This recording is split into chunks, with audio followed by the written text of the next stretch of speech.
দৈনিক 100 বার করে কালিমা শরীফের ওজিফা করুন। 100 বার। 24 ঘন্টার ভিতরে একটা তাসবিতে 100 দানা থাকে। আপনি 24 ঘন্টার ভিতরে 100 বার পড়বেন লা ইলাহা ইল্লাল্লাহ মুহাম্মাদুর রাসূলুল্লাহ। আর যতবারই পড়বেন মুহাম্মাদুর রাসূলুল্লাহ ততবারই বলবেন সাল্লাল্লাহু আলাইহি ওয়াসাল্লাম। 100 বার পড়তে কতক্ষণ সময় লাগবে? 1 ঘন্টা। খুব জোর হলে 15 থেকে 20 মিনিট। 24 ঘন্টার ভিতরে আমার আল্লাহ পাককে 15-20 মিনিট দেওয়া যাবে না? যাবে। কারণ আমরা 24 ঘন্টার ভিতরে খাবার খাই, 10 থেকে 15 মিনিট সময় যায় না? যায় না। 24 ঘন্টার ভিতরে আমরা গোসল করি, 24 ঘন্টার ভিতরে আমরা 5-6 ঘন্টা ঘুমাচ্ছি, 24 ঘন্টার ভিতরে আমরা ফোনে কথা বলি। কিন্তু এমন একটা দিন আসবে, কুল্লু নাফসিন যায়িকাতুল মাউত, মৃত্যু স্বাদ সবাইকে, শুধু মানুষ নয়, একটা মশা এই যে আমার হাতে যদি কামড়ায় চড় মারবো ও মরে যাবে, তার মানে একটা মশারও বলে মরণ হবে। তো যখন মারা যাব, আপনি যে প্লেটে খাবার খেতে পছন্দ করেন, আপনার স্ত্রী, আপনার মা, আপনার বোন সেই প্লেটটা সরিয়ে নেন। আপনি যে বিছানাতে ঘুমাতে ভালোবাসেন, শুতে ভালোবাসেন, মরণের পরে কবরে সেই বিছানা দেবে, সেটাকেও সরিয়ে নেওয়া হবে। আপনি যে টেলিফোনে কথা বলেন, মরণের পরে ওই ফোনটাও নিয়ে নেওয়া হবে। আপনি যে কাপড় পরতে পছন্দ করেন, মরণের পরে ওই কাপড়টাও আপনার থেকে নিয়ে নেবে। আমি হুজুর জলসা করছি, আমি যদি মারা যাই এটা খুলতে না পারলে কাঁচি দিয়ে কেটে দেবে। কথা ঠিক না বেটি? তাহলে সঙ্গে কিচ্ছু যাবে। ছেলে হলে 3 থান কাপড় আর মেয়ে হলে 5 থান কাপড় এমন বেঁধে দেবে। যেমন একটা আলুর বস্তা বাঁধে, সবজির বস্তা বাঁধে, তেমন একটা মানুষকে মারা যাওয়ার পরে তাকে বেঁধে দেওয়া হবে। মাথার কাছে একটা বাঁধন, তার কোমরের কাছে একটা বাঁধন, তার পায়ের কাছে একটা বাঁধন। বেঁধে দেওয়ার পরে যখন খাটিয়াতে শোয়ানো থাকে, দেখে মনে হবে এটা গরিবের লাশ না বড় লোকের লাশ। যদি এলাকার মানুষ যারা জানে বাদ দেন, যারা জানে না, বাইরের মেহমান যদি আসে, সে দেখে বলতে পারবে যে এটা গরিব লোকের লাশ না বড় লোকের। কিন্তু দুনিয়াতে চলাফেরা দেখে, তার মানে বাড়ি ফাড়ি দেখে বলতে পারে এটা বড় লোক। কিন্তু মারা যাওয়ার পরে যখন প্যাকিং হয়ে যাবে, আলুর বস্তার মতো, সবজির বস্তার মতো বেঁধে দেবে, আর বলা যাবে যে বড় লোক না গরিব লোক? তাহলে মরে যাওয়ার পরে আর কিচ্ছু নাই, সব নিয়ে নেওয়া হবে। কিন্তু আমার রাসূলুল্লাহ জানিয়েছে, তুমি যদি দৈনিক কালেমা শরীফের আমল করো, ওই আমলটা তোমার কাফনের সঙ্গে হবে, ওটাই কবরে তোমার সওয়াল জবাবের জন্য আল্লাহ পাক আসান করে দেবেন, সহজ করে দেবেন। জোরে বলেন সুবহানাল্লাহ। মওতের সময়তে আপনি যদি চান যে আমার জবানে কালেমা নসিব হোক, আমি কেন এই কথাটা বলছি? আমি শুধু প্লেন ওয়াজ করে চলে যেতে ভালোবাসি। আমি ঘটনা বললাম, সুবহানাল্লাহ বললেন, চলে গেলাম। আপনারা কি পাবেন? এই জলসাটা হবার জন্য মানুষ চাঁদা পত্র যে মেহনত করে দিয়েছে, আমি বক্তা এসে আপনাদেরকে তো কিছু দিয়ে যেতে হবে। কথা ঠিক না বেটি? সেই জন্য এই ঘটনাটা বলে এর মধ্যে আপনারা কি নিয়ে যাবেন সেটা বুঝাচ্ছি, বুঝানোর জন্য কিছু উদাহরণ দিচ্ছি। তাহলে আমরা যে চাই মরণের সময় কালেমা নসিব হোক, কার কোথায় মরণ হবে কেউ জানে না। আপনি হসপিটালে ভর্তি হলেন, একদিন আপনার বাড়ির লোক যাবে, 2 দিন যাবে, যদি 1 সপ্তাহ হয়ে যায় বেশি কেউ যেতে চাইবে, আয়া রেখে দেবে। আর ওই রাতেই যদি আপনার মরণ হয়ে যায়, আপনার পাশে কালেমা শরীফ পড়ার কেউ থাকবে? কিন্তু কেউ যদি দৈনিক কালেমার আমল করে, আর মওতের সময় তো আল্লাহ একটা ফারিস্তা পাঠান, ফারিস্তা যাও।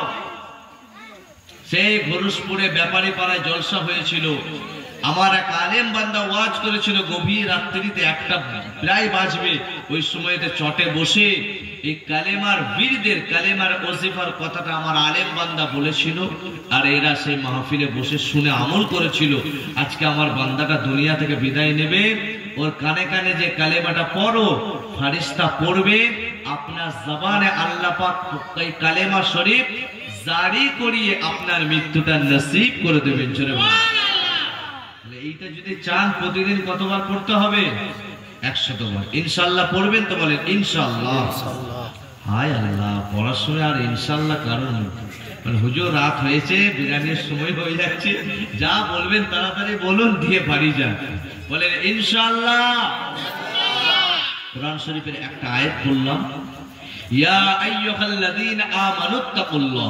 যেহেতু এটা ওলির মাহফিল, আল্লাহর ওলি নিয়ে কথা বলবো। আল্লাহ পাক বলছে ঈমান আনার পরে প্রথমে নামাজ নয়, প্রথমে রোজা নয়, আয়াতে কি বলছে? ঈমান আনার পরেই নামাজ পড়তে হবে এই কথা বলেননি, ঈমান আনার পরে রোজা রাখতে হবে এই কথা আল্লাহ বলেননি। বলছে ঈমান আনার পরে আমাকে ভয় করার মতো ভয় করবে।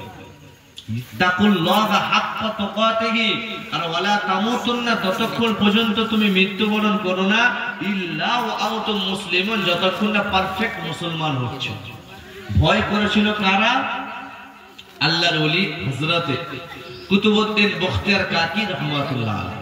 এত বড় আল্লাহ পাকের ওলি ছিলেন, যিনি বলেছিলেন আমি ইন্তেকালের পরে আমার জানাজার নামাজ সেই পড়াতে পারবে যার মধ্যে তিনটে শর্ত থাকবে। কোটা বললাম? এই তিনটে শর্তের উপরে আলোচনা করে ইনশাআল্লাহ আমি শেষ করব আজ। এক নম্বরে, যার জীবনে কোনোদিন তাহাজ্জুদের নামাজ কাজা না। দ্বিতীয় নম্বরে, যে জীবনে কোনোদিন জামাতের সঙ্গে বালেগ হওয়ার পর থেকে নিয়ে আমি কুতুবউদ্দিন আমার জানাজার দিন পর্যন্ত যার জীবনে কোনোদিন জামাতের সঙ্গে নামাজ ছুটেনি। আর তিন নম্বরে বলেছিলেন, যে জীবনে বেগানা নারীকে খারাপ নজরে দেখে। বলেন এই তিনটে শর্ত সহজ না কঠিন? খুবই কঠিন। আল্লাহর ওলি জানাজা রাখা আছে, 15,000 হাফেজে কোরআন এসেছে, 15,000, 30,000 মুহাদ্দিস এসেছে,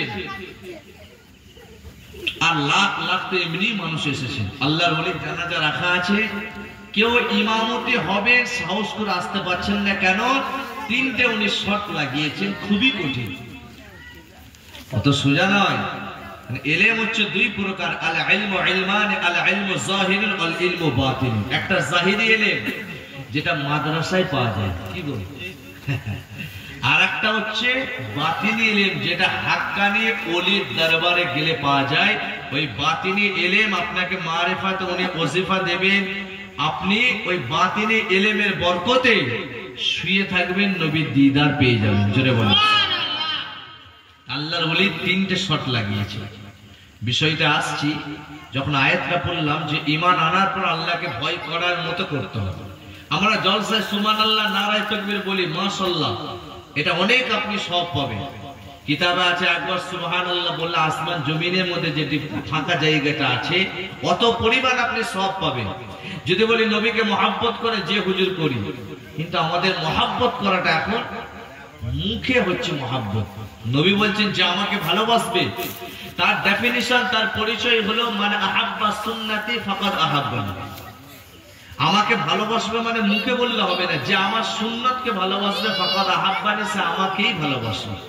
আর ওমান আহাব্বানি, যে আমাকে ভালোবাসলো, কানা মাই ফিল জান্নাহ, আমি আর সে একসঙ্গে আল্লাহর দয়ার জান্নাতেই থাকব। নবীকে ভালোবাসি, বাড়িতে বাড়িতে বাড়িতে সন্ধ্যার পরে 100-র মধ্যে 90% মুসলমানের বাড়িতে এখনো শাবান মাস চলছে, অনেক মা বোন এখনো সিরিয়াল দেখে, আছে না? জোরে বলে, কথাটা বাস্তবের সঙ্গে মিলাবে। শুধু আল্লাহর ওলির কারামতের ঘটনা বলে দিয়ে চলে গেলে হবে না। ওলিয়া আউলিয়ারা কিভাবে নফসকে কন্ট্রোল করেছিল, নফসের সঙ্গে কিভাবে জিহাদ করে লড়াই করে তারা আল্লাহর ওলি হয়েছিল, সেই ওই রাস্তাটা আমাদেরকে অবলম্বন করতে হবে। সেই জন্য আমি কথাটা তুললাম। আপনি দেখবেন আগে হয়তো এই যে এখানে জলসা করতে এসেছি, এখন যতটা পাকার বাড়ি, আগে এতটা পাকার বাড়ি ছিল, মাটির বাড়ি বেশি ছিল। এখন দেখবেন পাকার বাড়ি ডেভেলপমেন্ট হয়েছে। কিন্তু নবী আমার জানিয়েছিলেন, মসজিদে নববী শরীফে সাহাবা হুজুর দিগকে নিয়ে ওয়াজ করতে করতে বলেছিল, আমার সাহাবারা, এমন একটা দিন আসবে, এমন একটা সময় আসবে যে আমার উম্মত উম্মতানিকে জালেমের হাতে তুলে দেওয়া হবে। মিশকাত শরীফের হাদিস। যে জালেম বাদশা এদের উপর জুলুম করবে। সাহাবা হুজুররা বলেছিলেন, ইয়া রাসূলুল্লাহ, হাবিবাল্লাহ, তাদের কি সংখ্যাটা কম হবে? আমরা তো তাদের উত্তরসূরি, যে বদরে প্রান্তরে একদিকে ছিল 313টা সাহাবা, আর একদিকে ছিল 1000 কাফের, যারা সশস্ত্র যুদ্ধ করার মতো, যাদের হাতে সব ছিল, তলোয়ার ছিল, তীর ধনুক সব ছিল, আর সাহাবা হুজুরদের কাছে কিচ্ছু ছিল না। তথাপিও বদরের ঐতিহাসিক প্রান্তরে 17 রমজান শুক্রবার, রমজান মাসে শুক্রবারে আরবের উত্তপ্ত মরুভূমি বাড়ির উপরে সাহাবা হুজুররা ইসলামের পতাকাকে উঁচু করে তারা 1000 কাফিরের বিরুদ্ধে লড়াই করে ইসলামকে বিজয় এনে দিয়েছিল। জোরে বলেন সুবহানাল্লাহ। আল্লাহু আকবার, আল্লাহু আকবার, ইয়া রাসূলুল্লাহ। আজকে তাদের আমরা উত্তরসূরি, পৃথিবীতে আমরা কোটি কোটি মুসলমান, মাথা হ্যাট হয়ে যাচ্ছে। সাহাবা হুজুরা বলেছে, ইয়া রাসূলুল্লাহ, জালেমের হাতে কেন দেয়া হবে? আল্লাহর নবী বলেছিলেন, আমার সাহাবারা, আমার উম্মতে ধনী হয়ে যাবে। ধনী মুসলমানের কাছে ইসলামটা গরিব হবে, মানে আমার উম্মত ধনী হবে, মানে আমার উম্মতরা ভালো ভালো ঘর বাড়ি বানাবে। ইসলামটা গরিব হয়ে যাবে, তারা সেই ঘরগুলো আমি নবী আমার সুন্নতকে দূরে সরিয়ে সিনেমা হল করে ফেলবে। ১৫০০ বছর আগে বলেছে, এখন মিলছে না বেদনা? একটা জোয়ান ছেলে সে রাত্রের বেলা শুতে যাচ্ছে, ১টা ২টো পর্যন্ত মোবাইল ফোন কাটে, ফজরের নামাজে আসে। আমাদের কমিউনিটি মুসলিম যুবতী মহিলারা তারাও ফোনে অবৈধ সম্পর্ক করে ঘর ছেড়ে পালিয়ে যেয়ে বিয়ে করছে। আছে না? কোথায় ছিলাম আমরা, কি হয়ে গেলাম? একটা শুতে যাচ্ছে, সেখানেও মোবাইল ফোন। নবী সুন্নতি নেই। কজন আছে উজু করে ঘুমায়? নবীর দিদার জীবনে পাওয়া যাবে? এত ওয়াজ শুনেছেন, নবীর দিদার পাওয়া যাচ্ছে? কি করে পাবো? রাত্রের বেলায় শয়তান নামে মোবাইলটা নিয়ে যদি ঘুমাই, নবীর দিদার পাবো? ফোন নিয়ে শোয়া কি সুন্নত নাকি? কোনটা সরাবেন? উজু করবে। উজু করে ডান দিকে নবী যেমন বলেছেন শোবেন, এই হাতটা কানের কাছে দেবে। ফিজিক্যালি উপকার আছে, শরীরের হাড়টাও ভালো থাকবে। পাটাকে একটু মুড়ে নবীর সাথে দরুদ শরীফ পড়বেন, দরুদ শরীফ পড়বেন, পড়তে পড়তে ঘুমিয়ে যাবেন। একদিন না একদিন নবীর সুন্নতকে ফলো করতে করতে যে মদিনা ওয়ালার ওয়াজ মোবাইলে শুনেছেন, জলসায় শুনেছেন, সে মদিনা ওয়ালাকে আমার আল্লাহ স্বপ্নের মাধ্যমে দিদার করিয়ে দেবেন। চলে জানতো নাকি নবীর দিদার পা? নবীর দিদার পেতে গেলে নবীর স্টাইলে চলতে হবে। কথা ঠিক না বেটে? চলবে। কারণ একজন ব্যক্তি ওয়াজ শুনে, এরকম মাহফিল থেকে এই যে দরুদের কথাটা বললাম, ওয়াজ ওই শুনে দরুদের আমল করেছিল, আর একটা মাছ বুঝ করে দিয়ে ওই দরুদ শরীফটা শুনেছিল। আল্লাহ মাছটাকেও নবীর দরুদের বরকতে জাহান্নামের আগুন থেকে আল্লাহ পাক হারাম করে দিয়েছেন, অবেলা জানোয়ার মাছটাকেও। জোরে বলেন সুবহানাল্লাহ। যখন কথাটা এলে একটুখানি বলি শোনেন। এই যুবকেরা, বারা তরুণেরা, আল্লাহ আরনি কুতুবউদ্দিন বখতিয়ার কাকি রাহমাতুল্লাহ আলাইহি হুজুর আমার তিন যে শহদ বলেছিলেন, ওই বিষয়টাই আসছে। যখন দরুদের কথা এলো একটুখানি শুনেন। এক ব্যক্তি ছিল, যেমন আমি আপনাদেরকে দরুদ শরীফ পড়ালাম, কেন আল্লাহ পাক কোরআনে জানিয়েছেন, ইন্নাল্লাহা ওয়া মালাইকাতাহু, নিশ্চয়ই আমি আল্লাহ পাক, ওয়া মালাইকাতাহু, আমার ফেরেশতারা, ইসাল্লুনা আলান নবী, আমার নবী পাকের উপরে দরুদ পড়ি। ইয়া আইয়ুহাল্লাযীনা আমানু, যে ঈমানদার হবে, সাল্লু আলাইহি, তোমরা আমার নবী শানে দরুদ পড়বে, ওয়া সাল্লিমু তাসলিমা, নবী পাকের উপরে সালাম পেশ করবে। ওই ব্যক্তিটা ওয়াজটা শোনার পরে তার কর্ম ছিল নদীর মধ্যে জাল ফেলে মাছ ধরে বাজারে নিয়ে এসে বিক্রি করে উনি ওনার সংসার চালাতে।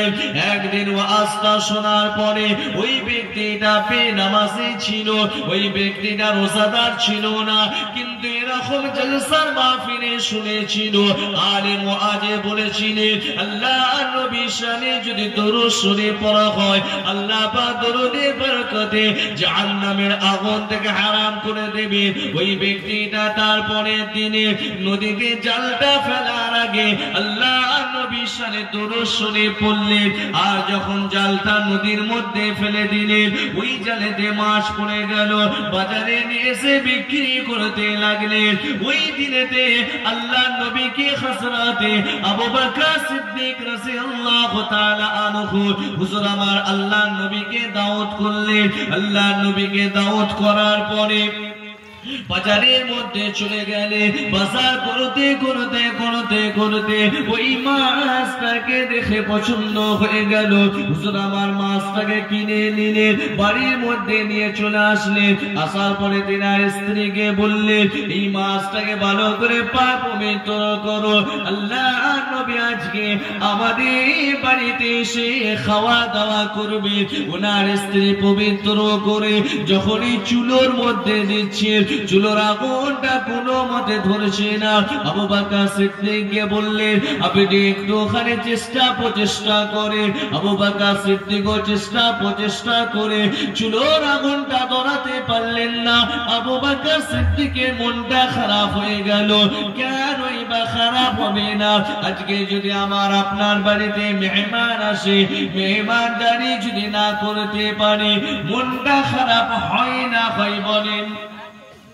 যেমন আমি এসেছি, আমার মৌলানা সাহেব ভাই উনিও আছেন, যদি আজকে আমাদেরকে দাওয়াত করে ইনভাইট করে আপনি যদি মেহমানদারি না করতে পারেন খারাপ লাগে।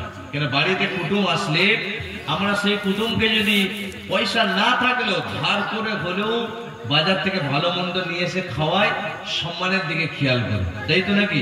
আর হযরতে সিদ্দিক আকবরের বাড়ি কে?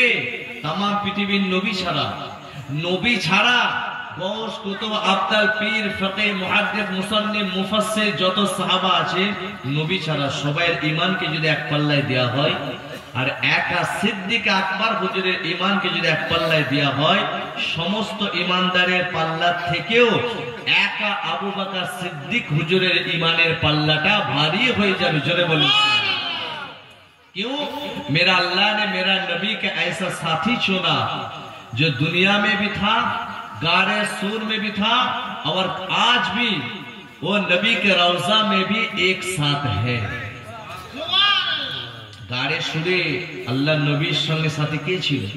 एमन रसूल पाकेर चेहरा ওই গারে সুরে 3 দিনে এত জিয়ারত করেছিল ইসলাম জাগানের দ্বিতীয় খলিফা হযরত ওমর ফারুক রাদিয়াল্লাহু তাআলা আনহু বলেছিলেন, ভাই আবু বকর সিদ্দিক, আপনি আমার तमाम জিন্দেগীর আমলগুলো নিয়ে নেন আর আমাকে 3 দিন গারে সুরের আমলটা দেন।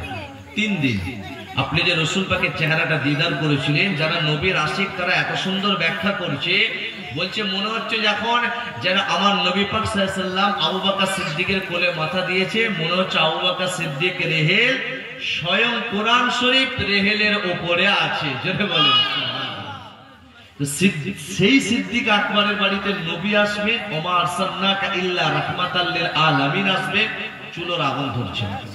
আবু বকর সিদ্দিক এত কাঁদছেন, আল্লাহ আমার কি আমল পছন্দ হয়নি আপনার, যার কারণে নবী আসবে একটু মাছ কিনে আনলাম, বাড়িতে খাওয়া দাওয়া হচ্ছে না। শুধু দরুদের বরকত আর ম্যাগনেট পাওয়ারটা বোঝাতে চাইছে যে একটু মাছ আনলাম, চুলোর আগুন ধরছে না, নবীকে কি আমি পেশ করব? হযরত আবু বকর সিদ্দিকের মনটা খারাপ হয়ে গেল।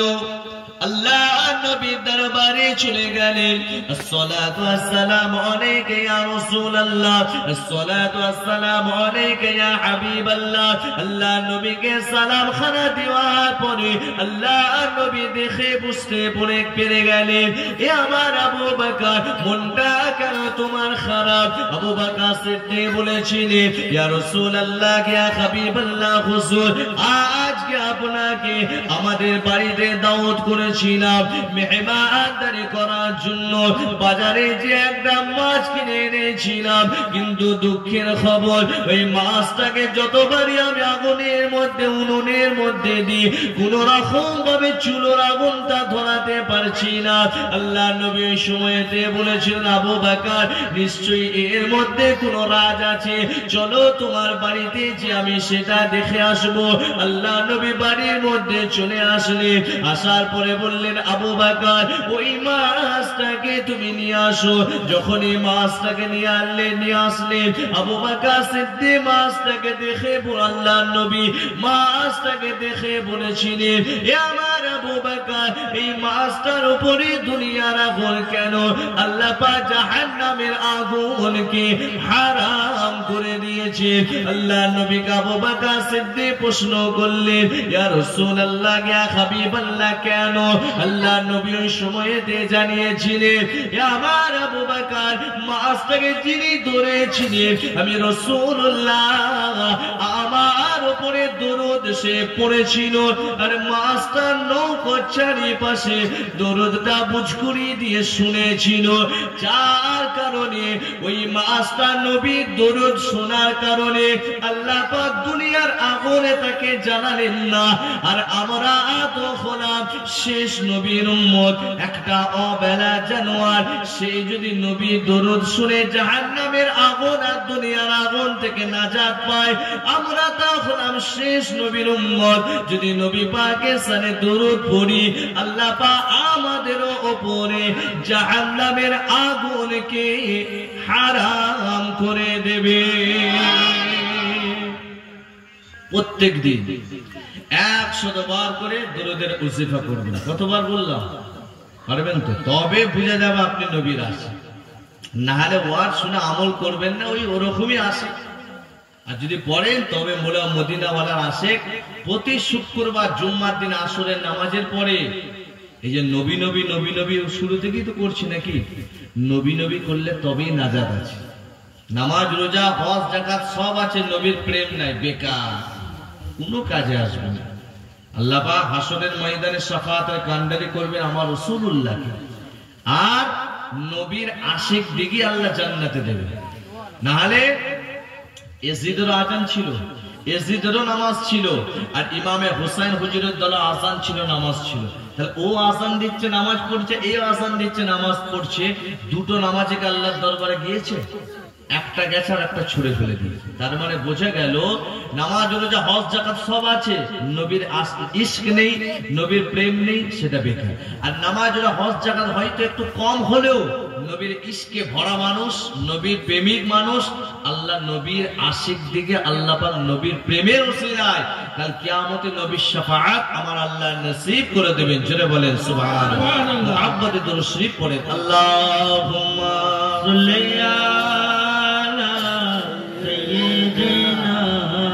مولانا محمد وعلى آل سيدنا مولانا محمد। আলহামদুলিল্লাহ। আমি একটু টাইমটা জিজ্ঞাসা করলাম, কারণ আমার মনে হচ্ছে আপনাদের একটু কষ্ট হচ্ছে, রাত হয়ে গেছে তো। দেখি একবার তাকবীর দেন তো, নারে তাকবীর, আল্লাহু আকবার। মাইকটা একবার বন্ধ করে আওয়াজটা একবার শুনে দিন, নারে তাকবীর, আল্লাহু মাশাআল্লাহ। চার্জ তো ভালোই আছে। আচ্ছা ঠিক, একটা রাত জাগতে হবে না, আমরা প্রত্যেক নাইট জাগছি। এই কাল রাত্রে 3:30টায় ফিরে একটু মানে সামান্য ঘুমালাম, দুপুর থেকে নিয়ে এখন পর্যন্ত চলেই যাচ্ছে বুঝলেন? এটা হচ্ছে আল্লাহ পাক একটা আধ্যাত্মিক পাওয়ার দান করে, তাই তো নাকি? আর হ্যাঁ, আল্লাহর রহমত, মুরব্বীদের দোয়া কাজে লাগবে। মুরব্বী যেটা বলবেন জানবার মধ্যে অনেক গভীরতা আছে। এসব মুরব্বী দিকে একটু ইনাদের উজুর পানি তুলে দিলে, ইনাদেরকে সালাম দিলে, ইনাদের অন্তরে দোয়া পাওয়া যায়। মুরব্বী দিকে রেসপেক্ট করবেন, ভালোবাসবেন। আজকাল তো এসব উঠেই গেছে আদর।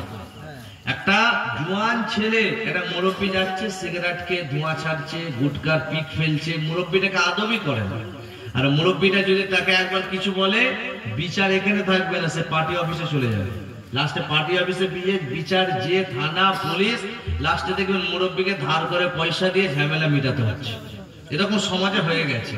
সেই জন্য একটু বাস্তবলে হালকা হালকা করে বলি। তাহলে নবীর আশিক হতে গেলে প্রত্যেক জুম্মার দিন আসরের নামাজের পরে নবী পাকের দরবারে রিপোর্ট পৌঁছায় যে ঘোষপুর ব্যাপারী পাড়া অমুক আপনার উম্মাত, অমুক উম্মাতানি 1 সপ্তাহে মিলাদ আর মিলাদ ছাড়া জলসা হয়েছিল, একবার দরুদ পড়েছিল, 1 সপ্তাহ পরেই না, এমনও মুসলমান আছে না? তো প্রত্যেক দিন নবীকে ঘর থেকে সালাম দেবেন গোসল করে। আসসালাতু ওয়াসসালামু আলাইকা ইয়া রাসূলুল্লাহ, আসসালাতু ওয়াসসালামু আলাইকা ইয়া হাবিবাল্লাহ। নামাজের শেষে একবার যখন নামাজ হয়ে গেল, মসজিদ থেকে যাবার সময় একবার মদিনা শরীফের দিকে রুখ করে একবার সালাম দিলেন। আপনি এখানে সালাম দেবেন, মদিনা ওয়ালার নেক নজর আপনার প্রতি থাকবে। কথা ঠিক না বেটি? ওয়েস করুনি। নবীর সঙ্গে ডাইরেক্ট কোনোদিন দেখা করতে পেরেছিলেন? কিন্তু এমন নবী পাকের আশিক ছিলেন, আল্লাহর নবী আসরের নামাজের পরে জুব্বা মুবারক নিয়ে বলছে, আমার উমার, আমার আলী কোথায়? এলা আমার জুব্বা মুবারকটা এমন দেশে আমার পাগলকে যে পৌঁছে। হযরত ওমর ফারুক প্রশ্ন করলেন, ইয়া রাসূলুল্লাহ, আপনার কাছে এতদিন থাকলাম, আপনি আমাদেরকে দিলেন না, যে জীবনে আপনার সঙ্গে ডাইরেক্ট দেখা করেনি আপনি তাকে দিচ্ছে। বলছে এর উত্তরটা আমার ওয়েস দেবে, আমি রাসূলুল্লাহ দেবো না। যাও, তোমরা হুকুম দিয়েছি, তোমরা পালন করো। আল্লাহর নবী বললেন, হযরত ওমর ফারুক শের খুদা আলী খুঁজে খুঁজে খুঁজে কিছু নিশান বলে দিয়েছিলেন, আলামত বলে দিয়েছিলেন, যে পৌঁছে যে ইয়ামান দেশে, অনেক বড় ওয়াকিয়া সংক্ষেপ করে বলছে, ইয়ামান দেশে যে খুঁজে খুঁজে ওয়েস কুরুনিকে বার করলেন। বলছে আপনার নাম ওয়েস? বলছে হ্যাঁ। বলছে আপনার জন্য রাসূলুল্লাহ সাল্লাল্লাহু আলাইহি ওয়াসাল্লাম জুব্বা মুবারক পাঠিয়েছে। তখন বলছে হযরত ওমর ফারুক যে জুব্বা মুবারক দেবো, কিন্তু আপনাকে বলতে হবে আপনি রাসূলুল্লাহকে কেমন মহব্বত করলেন যে আপনার জন্য মদিনা শরীফ থেকে জুব্বা মুবারক পাঠালেন। তখন সে ওয়েস কুরুনি বলেছিলেন, হযরত ওমর ফারুক রাদিয়াল্লাহু তাআলা আন, শের খুদা আলী রাদিয়াল্লাহু তাআলা আন, আপনারা নবীর সব সুন্নাত মেনেছেন? হযরত ওমর ফারুক বলে জি, সব মেনেছে। তখন ঠোঁটটা তুলে বলছে এই সুন্নতটা মেনেছে? ওমর ফারুক হুজুর কাঁদতে লাগলেন, সেই উহুদের প্রান্তরে আমার রাসূলুল্লাহ দাঁত মুবারক শহীদ হয়েছিল, কোন দাঁতটা ওয়েস কুরুনি বুঝতে পারেনি। নবীর মহব্বতে নবীর দাঁত শহীদ হয়েছে, খবর পেয়েছে, সব দাঁত তিনি ভেঙে দিয়েছিলেন। যখনই ঠোঁটটা দেখালে উমর ফারুক বলছে আর কথা আমি বাড়াবো না, জুব্বা রাখেন, জুব্বা মুবারক রাখেন। আর নবী পাক বলেছেন তার উম্মতানির জন্য দোয়া চাইছে, আপনার দোয়াকে আমার আল্লাহ পাক কবুল করবে। কেন? আপনি এমন মায়ের খেদমত করেছেন স্বয়ং আল্লাহ রাজি হয়ে গেছেন। এখন স্ক্রিন টাচ ফোন, আপনি আঙুল দিয়ে টাচ করলে নেট চালু আছে, আপনার ছেলে আরবে কাজ করছে, এখান থেকে ডাইরেক্ট ভিডিও কলিং কথা হয়ে যাবে, ফোন করছেন কথা হয়ে যাবে। কিন্তু যদি নেটওয়ার্ক না থাকে কথা হবে? কিন্তু আমার রাসূলুল্লাহ জামানায় কোনো মোবাইল ছিল না, কিন্তু এমন নবীকে প্রেম করেছেন, কোনো নেটওয়ার্ক টাওয়ার পাওয়ারের ব্যাপার নয়, ডাইরেক্ট মদিনা ওয়ালার সঙ্গে ওয়েস কুরুনের কানেকশন হয়ে গিয়েছিল। কিসের জন্য বুঝালাম? এখান থেকে আমাদের কি শিক্ষা আছে? আপনিও আজকে ওয়াজ শুনে কাল থেকে বাড়ি থেকে মসজিদ থেকে রাসূলুল্লাহকে সালাম দেবেন, নবীর দরুদ পড়বেন। যেমন ওয়েস কুরুনের প্রতি নবীর নেক নজর ছিল, আমরা গুনাহগার অধম নবীর গোলামের প্রতি আমার রাসূলুল্লাহ মদিনা শরীফ থেকে মদিনা ওয়ালা মুস্তাফায়ে জানে রহমত আমাদের দিকে নেক নজর দেবে। আর যার নেক নবীর নেক নজর যার উপর থাকবে, বারহাক নবীর শাফাআত তার আল্লাহ পাক নসিব করে দেবেন। জোরে বলেন পড়বেন তো দরুদ শরীফ, বলেন ইনশাআল্লাহ। ইনশাআল্লাহ। আল্লাহর ওলি কুতুবউদ্দিন বখতিয়ার কাকি রাহমাতুল্লাহ হুজুরের জানাজা রাখা আছে। কটা শর্ট করেছিলেন? 5টা না 7টা? আচ্ছা 3টে, ঠিক আছে, তাহলে ব্রেন ঠিকই আছে। 1 নম্বরে তিনি বলেছিলেন যার জীবনে কোনোদিন তাহাজ্জুদের নামাজ কাটে না। কোন নামাজ? আপনারা পড়েন তাহাজ্জুদ? হুজুর রাত্রিবেলা আবার কেন স্যার তাহাজ্জুদের গল্প বলছেন বলুন? কিন্তু আল্লাহ পাক তাহাজ্জুদের নামাজটা কেন দিয়েছেন? যে আল্লাহ পাক জানেন আমার বান্দা অনেক গুনাহ করেছে, বান্দা এমনি দিনে পড়বে না। একটা মাস বান্দাকে আমি ডাক্তারের প্রেসক্রিপশনের মতো একটা মাস আল্লাহ পাক দিয়েছেন, রমজান শরীফ যেটা আসছে। আল্লাহ পাক যদি চাইতেন সেহরিটা ফজরের নামাজের পরে করতে পারতেন না? পারতেন। যেহেতু রমজান আসছে এই বিষয়, যখন নবী পাক সাল্লাল্লাহু আলাইহি ওয়াসাল্লাম যখন ওয়াজ নসিহত করতেন, যখন যে আসতো রমজান মাস নিয়ে ওয়াজ করতেন। সেই জন্য রমজান মাস আসছে বলে একটু রমজান টাচ দিচ্ছি।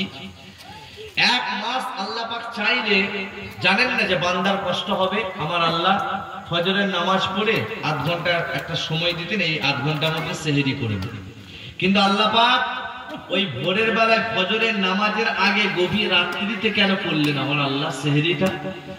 কারণ হচ্ছে আমার আল্লাহ চাই যে আমার বান্দা আমার দরবারে ফিরে আসুক, এসে তার গুনাহগুলোকে মাফ করিয়ে দিন।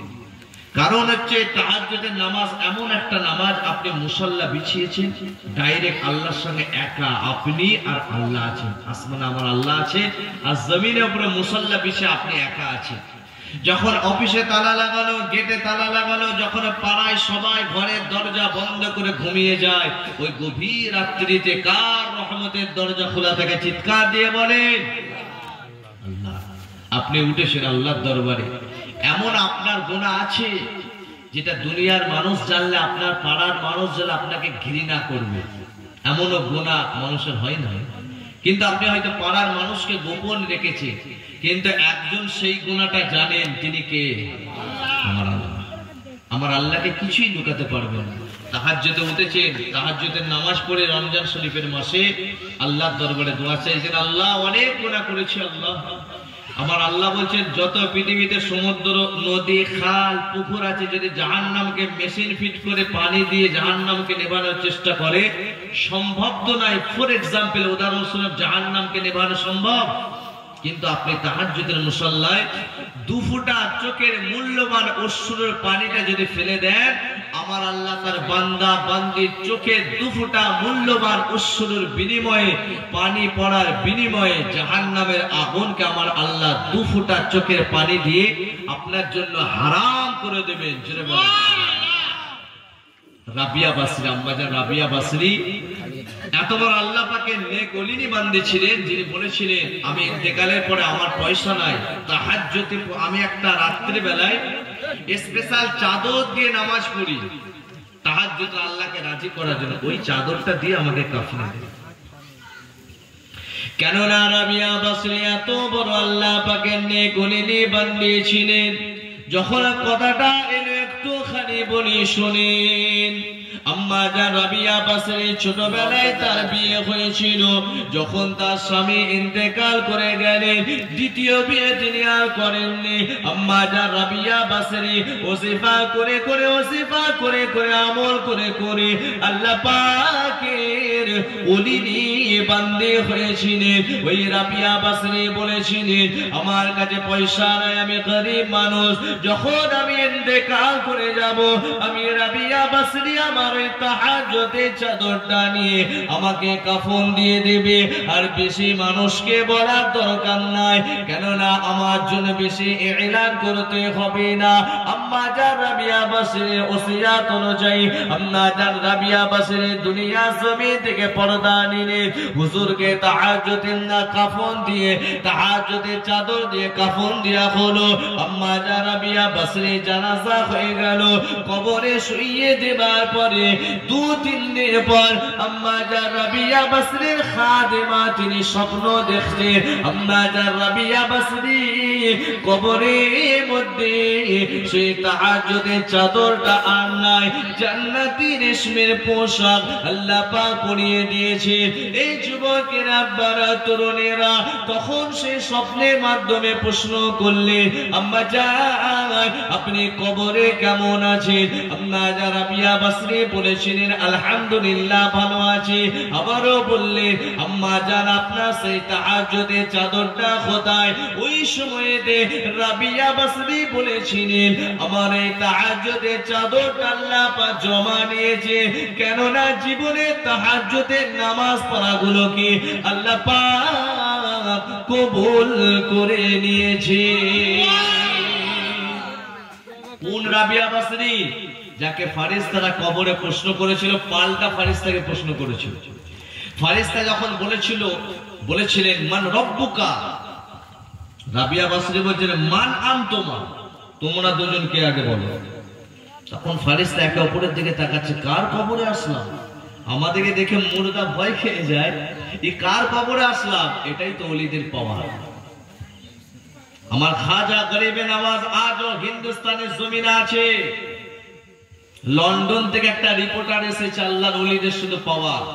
ওলিরা জিন্দা থাকলে যে পাওয়ার, ওনারা পর্দা নিলে আল্লাহ তাদের পাওয়ারকে আরো বাড়িয়ে দেয়। জোরে বলুন।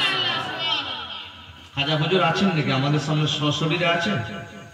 কিন্তু আল্লাহ এমন পাওয়ার দিয়েছে, একটা নেতা, দেশের প্রাইম মিনিস্টার যতদিন বেঁচে থাকবে তাকে সবাই তোয়াজ করে তার কাছে যায়, কিন্তু সে মারা যাওয়ার পরে তার কাছে আর কেউ যায়? প্রাক্তন প্রধানমন্ত্রী মনমোহন সিং, তিনি দুনিয়া থেকে মারা গেলেন, মারা যাওয়ার পরে খুব ভালো প্রধানমন্ত্রী ছিলেন, মারা যাওয়ার পরে আর কেউ তার কাছে যাচ্ছে? কিন্তু উনিও প্রেসিডেন্ট থেকে ইন্তেকাল করলেন, মানে দুনিয়া থেকে মারা গেলেন, আর আমার খাজা হুজুরও গেছে। কিন্তু যাওয়ার পরে আজও খাজা হুজুরের দরবারে শুধু মুসলিম নয়, খ্রিস্টান, গায়ের কওম, হিন্দু সবাই আমার খাজা হুজুরের দরবারে যায় না যায় না। लंदन থেকে रिपोर्टर এসে उन्हें भावचेन कि हिंदुस्तान में एक ऐसा आदमी है जिसका नाम है ख्वाजा मोइनुद्दीन चिश्ती अजमेरी संजारी रहमतुल्लाह अलैह।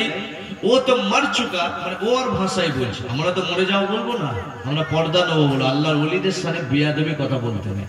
तो वो तो मर चुका, और कथा नकल करছে, বলছে वो तो मर चुका है लेकिन उसका कब्र में सब धर्म का आदमी जाता है। असल में इसका राज क्या है? सब धर्मेर मानुष যায়, রাজটা কি আছে আমাকে দেখতে হবে, রিপোর্ট করতে হবে, রিপোর্টটা ছড়াতে হবে। তো উনি রিপোর্ট করতে এসে খাজা হুজুরের দরবারে আসলেন। আসার পরে ভিতরে ঢুকলেন, ঢোকার পরে বেরিয়ে আসলেন। কি দেখেছেন ওটা আর বলেননি। বলছে এখানে খাদেম কি আছে, আলেম কি আছে, আমি একটু দেখা করব। আলেমের কাছে গেলেন, তার ধর্ম ত্যাগ করে ইমানের নূরের কালিমা পড়ে মুসলমান হয়ে গেলেন। খাজা হুজুর বেঁচে থাকাকালীন 90 লক্ষ কাফেরকে কালেমা পড়ালেন। আজও তিনি দুনিয়া থেকে পর্দা নিয়েছেন, আজও তিনি কালেমা পড়াচ্ছেন। এটাই হলো আল্লাহর ওলিদের পাওয়ার। জোরে বলেন সুবহানাল্লাহ। খাজা হুজুরকে তো নবী পাঠিয়েছি। খাজা হুজুরের পীরের নাম কি? আল্লাহ। ওলি জলসা হচ্ছে, যার ওসিলায় হিন্দুস্তান আমরা ইসলাম পেয়েছি। যে হ্যাঁ, লাইন এসে গেছে হযরত সৈয়দ উসমান হারুন, হারুন আর রশিদ, মানে লাইনে এসে গেছে। কথাটা একটু বাক্যটা উল্টো হলেও এসে গেছে। তাহলে চিন্তা করো, প্রথমেই বললাম যে এই আমরা শুনে ওয়ার্ড শুনে আবেগে ভাসছে, আবেগে। আমরা ওলি আল্লাহকে মহব্বত করি তো, তাহলে ওলি আল্লাহকে মহব্বত করলে এই ইতিহাসগুলো জানতে হবে না? আমরা তো তেমন মুসলমান, নিজেদের আরবি 12টা মাসের নাম জানি না, ইংরেজি 12টা মাসের নাম মুখস্থ করে ঘুরছি। January, February, March, April, May, June, July, August, September, October, November, December সব কম বেশি জানি। জানলে সব আছে, জানলে সব আছে, জেনারেল নলেজ বাড়বে। আর ওই মুসলমানকে প্রশ্ন করা আরবি 12টা মাসের নাম বলো, যেটার ব্যাপার আল্লাহ কোরআনে বলেছেন ইন্না ইদ্দাতাশ শুহুরি ইনদাল্লাহি 12 শাহরান ফি কিতাবিল্লাহি ইয়াওমা খালাকাস সামাওয়াতি ওয়াল আরদা মিনহা আরবাআতুন হুরুম। যে আরবি 12টা মাসের নাম একটা মুসলমানকে জিজ্ঞাসা করেন, 100-র মধ্যে সবাই বললে মিথ্যা হবে। 90% মুসলমান জানেই না। কথা ঠিক না ঠিক? কিন্তু আপনি জানলে কি সব হাসরের ময়দানে নামাজ, রোজা, হজ, যাকাত যদি আল্লাহর পছন্দ নাও হয়, আমার আল্লাহ আরবি 12টা মাসের নাম মুখস্থ রসিলায় নাজাত দিয়ে দেবেন। মুখস্থ করা দরকার আছে না? প্রথম মাস কি মুহররম, মুহররম, সফর, রবিউল আউয়াল, রবিউল সানি, জামাদুল উলা, জামাদুল সানি, রজব, শাবান, রমাদান, শাওয়াল, জিলকাদা, জিলহিজ। আরবি 12টা মাসের নাম আজকে আমি জলসা করলাম, সবাই মুখস্থ করার চেষ্টা করে বলেন ইনশাআল্লাহ। তো আম্মাজান রাবিয়া বসরি একটু কথা আসছিল, আমি একটু বলে দিই। আম্মাজান রাবিয়া বসরিকে যখন কবরে বলছে মান রব্বুকা, বলছে মান আনতুমা। ফেরেশতা বলছে কার কবরে আসলো? তখন ফেরেশতা দিগকে রাবিয়া বসরি বলছে আপনারা দুজন কে? বলছে আমরা বললাম আল্লাহর পাঠানো ফেরেশতা, আমাদের ডিউটি আছে মুর্দার কবরে আসলে তাদের প্রশ্ন করি। বলছে কোথা থেকে আসছেন? বলছে আসমান থেকে। আসমান কত দূর? না হাজার হাজার মাইল দূর। বলছে ওখান থেকে যে এসেছেন আল্লাহকে ভুলেছেন? বলছে না। বলছে সে আল্লাহকে জিজ্ঞাসা করে আমি রাবিয়া বসরি 2 গজ জমিনের নিচে এসে কিভাবে আল্লাহকে ভুলবো? তখন ফেরেশতা বলছে আল্লাহ কার কবরে আসলাম? সওয়াল জবাব বাদ দিয়ে তো তর্ক বিতর্ক হচ্ছে। আল্লাহ বলছেন ফেরেশতা ওটা আমার রাবিয়া বসরি আছে দুনিয়ার জমিন থেকে কবরের সওয়ালের জবাব রেডি করি কবরে এসেছে। জোরে বলুন না সুবহানাল্লাহ। যে 80 বছর বয়সে কাবা শরীফে যখন হজ করতে গিয়েছিলেন, যার জন্য খোদ খানায় কাবা আগিয়ে চলে এসেছিল একজনের জন্য, তিনি হলেন আম্মাজান রাবিয়া বসরি। জোরে বলুন না সুবহানাল্লাহ। ওনার জন্য যখন খানায় কাবাটা এসেছিল, আমাদের ভারতবর্ষে আরেকজন ওলি ছিলেন যার নাম হল হযরত ইব্রাহিম ইবনে আদহাম। উনি নিয়ত করেছেন আল্লাহ আমি পায়ে হেঁটে হজ করব, আর প্রত্যেক কদম ফেলবো 2 রাকাত করে নফল করব। যেমন কয়েক বছর আগে শিহাব চতুর ভাই গেলেন কেরালা থেকে। আমি তার জওয়ানিকে স্যালুট করি, সে এত বড় নবীর আশিক এবং আমাদের আহলে সুন্নাত ওয়াল জামাতের ছেলে। আমি যেটা ফলো করে দেখেছি, নাত পড়ে। তো সেই শিহাব চতুর ভাই তার জওয়ানিকে স্যালুট জানাই, তিনি গিয়েছিলেন। যেমন ইব্রাহিম বিন আদহাম তিনি বলেছেন আল্লাহ আমি আপনার খানায় কাবা যাব, তবে প্রত্যেকটা কদমে 2 রাকাত করে নফল পড়ব। 14 বছর পর যখন খানায় কাবাতে গেলেন, যে দেখছেন কাবা শরীফ নাই। এটা তরিকতের ওয়াজ, কাবা শরীফ নাই। তো ইব্রাহিম ইবনে আদহাম বলছেন আল্লাহ আমার কি আমলটা ভুল হলো, আপনার কি পছন্দ হলো? আল্লাহ পাক বলছে আমার ইব্রাহিম ইবনে আদহাম আমার পছন্দ হয়েছে, তুমি টেনশন নিও না।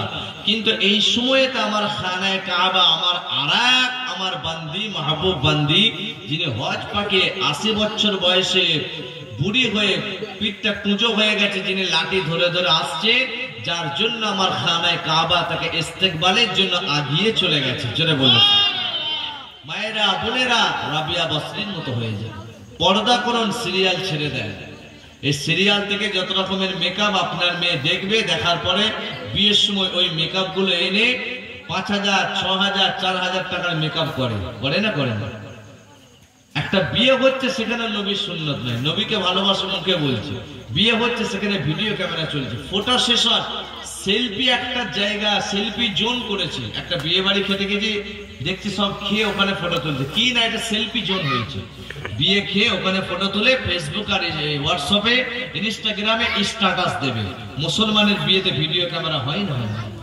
বিয়েটা হলো সুন্নত, ওখানে ক্যামেরা করবে না। যাই হোক, আমি আর আপনাদের সামনে 10 মিনিট করে ইনশাআল্লাহ 1:30টার মধ্যে আখেরি মোনাজাত করে দেবো। বেজার হচ্ছেন না তো? আলহামদুলিল্লাহ, সময়ও হয়ে আসছে। তা আল্লাহর ওলি কটা শর্ত? 3টে বলেছিলেন। 1 নম্বর, যার জীবনে তাহাজ্জুদ কাজে নেই, তাহলে ইনশাআল্লাহ আমরা তাহাজ্জুদ করব। 2 নম্বর বলেছিলেন, যার জীবনে জামাতের সঙ্গে নামাজ ছুটে। আমরা এখনো অনেকে আছেন জুম্মার শবে কদর, শবে বারাত আর রমজান শরীফের মাস বাদ দিলে 40 বছর 50 বছর হয়ে গেছে, এখনো নামাজ পড়তে আসে না। আছে না না? জোরে বলে। এখনো নামাজি আসে না, আছে না না? বলছে সুবহানাল্লাহ।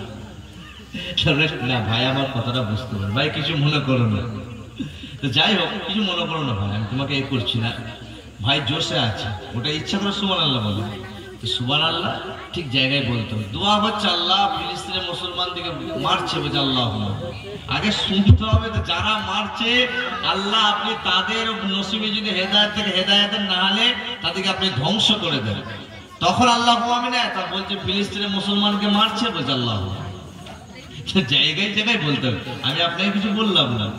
তো যাই হোক, একটু হাসালাম আর কি, রাত হয়ে গেছে তো একঘেয়েমি হয়ে যাচ্ছে, একঘেয়েমি, অনেক ওয়াজ শুনেছেন, একঘেয়েমি হয়ে যাচ্ছে। তো যাই হোক, 2 নম্বর বললেন, যার জীবনে 5 ওয়াক্ত নামাজ জামাতে ছুটেনি। আপনারা একটু চেষ্টা করবেন। এখন অনেকদিন হয়ে গেছে, অনেক মানুষ আছে নামাজ পড়তে যায় না। নামাজ না পড়লে সব বেকার। কোনো ওলি নামাজ ছাড়া ওলি হতে পারেনি। ওলিয়ারা 5 ওয়াক্ত নামাজ যেমন পড়তে, এক্সট্রা রাতে জেগে জেগে নফল ইবাদত করতে। কেন? নফসের সঙ্গে লড়াই। নফস চাইবে শীত, এটা কম্বল গায়ে দিয়ে শোনা। তা ওলিয়ারা কি করতেন? মাঝে মাঝে নফসকে তারা কন্ট্রোল করার জন্য নফসকে মারতেন, নিজের শরীরকে মারতেন। নামাজ ছেড়ে গেছেন, শরীরকে আঘাত দিতেন, মানে আমি নফসের খাইসাতে করে নামাজটা ছেড়ে দিলাম।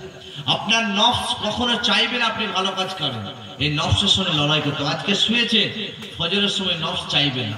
এখন বলেন তো, ভোর 5টার সময় যদি ওই রামপ্রসাদ বাজারে বলা হয় সরকার থেকে 1000 করে টাকা দেওয়া হবে, মেয়েদের লক্ষ্মী ভান্ডারে দেওয়া হয়েছে, ছেলেদিকেও দেওয়া হবে, আধার কার্ড ভোটার কার্ড 1 কপি করে ফটো নিয়ে যায়, বলেন ভোর 5টায় যাবে না? যাবে না। রামপ্রসাদের মানে মোটরসাইকেল সাইকেল নিয়ে সব দৌড়। আর ঘরের পাশে মসজিদ। নবী বলছেন যে ফজরের সুন্নতে আসবে তাকে কি দেওয়া হবে? তো সরকার 1000 বলেছে, ছুটেছেন। নবী বলছেন লিল্লাহি, নবী পাক বলছেন, আল্লাহ পাক কোরআনে বলেছেন লিল্লাহি মা ফিস সামাওয়াতি ওয়া মা ফিল আরদ, জমিন আসমানে যা কিছু আছে ফজরের সুন্নতের নিয়ত করবেন, আল্লাহ তার থেকেও বেশি নিয়ামত দান করবে। জোরে বলেন সুবহানাল্লাহ।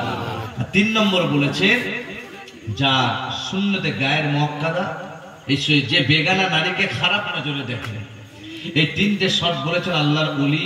জানাজা জোহর থেকে নিয়ে আসর, আসর থেকে নিয়ে মাগরিব, মাগরিব থেকে নিয়ে ঈশা হয়ে গেছে, তখনও কেউ আসে না। ঈশার নামাজ পড়ে একজন কাতার ভেঙে ভেঙে আসছে, সবাই তার দিকে তাকায় যে কে আছে, কে এমন ব্যক্তি, ইনি কে? তো উনি একটা রুমাল দিয়ে মুখটাকে আড়াল করেছে, আড়াল করে কুতুবউদ্দিন বখতিয়ার কাকি রহমাতুল্লাহ হুজুরের জানাজা কাফনটা খুলেছেন, মাথার বাঁধনটা খুলে বলছে, রে কুতুবউদ্দিন বখতিয়ার, আজ তো তুনে মেরা রাজ কো খুল দিয়া, আজকে তো তুমি আমার সব রাজটা খুলে দিলে। আমার মধ্যে 3টে শর্ত ছিল, আমি জোহর থেকে আপনার জানাজায় আছি, কিন্তু আমি ভাবছি যদি আমি এটা পড়াই তাহলে সবাই জেনে যাবে। আমি চাই না যে আমার এই আমলগুলো আল্লাহ ছাড়া কেউ জানে। আবার ভাবলাম যখন কেউ আসছে না, যদি আমি না পড়াই তাহলে আল্লাহ যদি নারাজ হয়ে যায়, তাহলে আপনি তো আল্লাহর ওলি। তো সেই জন্য যিনি ওনার জানাজার ইমামতি করেছিলেন তৎকালীন ভারতবর্ষের বাদশাহ শামসুদ্দিন আলতামাস রহমাতুল্লাহ আলাইহি, জোরে বলেন সুবহানাল্লাহ। একদিকে বাদশাহ থেকেও আমার আল্লাহকে এক সেকেন্ডের জন্য ভুলেছে, জোরে বলেন ভুলেছে। যারা প্রধানমন্ত্রী হয়, বাদশাহ হয়, তাদের কত ব্যস্ততা থাকে, কত প্রোগ্রামে অ্যাটেন্ড করতে হয়, কিন্তু ইনি বাদশাহী পদ তিনি সামলেও এক সেকেন্ডের জন্য আমার আল্লাহকে ভুলেন। তারা আমরা যারা ওলিয়া উলিয়াকে মহব্বত করো, 5 ওয়াক্ত নামাজ, সামনে রমজান শরীফের মাস আসছে, 1 মাস রোজা রাখবেন, তারাবির নামাজে শরীফ হবে। 1 মাস আল্লাহ কোরআন শোনার মাস দিয়েছে, কোরআন শরীফ 1 খতম হাফেজ সাহেব পড়বে, আপনি তারাবির নামাজের মাধ্যমে শুনবেন। যাই হোক, আল্লাহ পাক যেটুকুন বলালেন, রাত হয়েছে, আপনাদেরকে শোনালেন। সকলকে আমার আল্লাহ বলার থেকে শোনার থেকে বেশি বেশি আমল করার তৌফিক দান করেন। সকলেই পড়েন আল্লাহুম্মা আমিন। মুহাব্বতে একটু দুরূদ শরীফ পড়েন, তারপরে সালামে জানাবো। আল্লাহুম্মা